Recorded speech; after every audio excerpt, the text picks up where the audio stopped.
موٹے اور باریک پڑھے جانے والے حروف کون کون سے ہوتے ہیں؟ موٹے پڑھے جانے والے جن جن کو میں نے دائرہ کیا ہے یہ حروف جو ہیں موٹے پڑھے جاتے ہیں ہر حال میں۔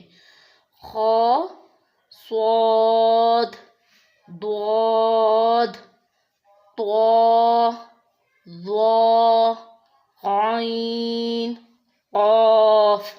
اسی طریقے سے الف، لام اور را یہ کبھی موٹے پڑھے جاتے ہیں اور کبھی باریک پڑھے جاتے ہیں، الف، را اور لام، ٹھیک ہے؟ کیسے؟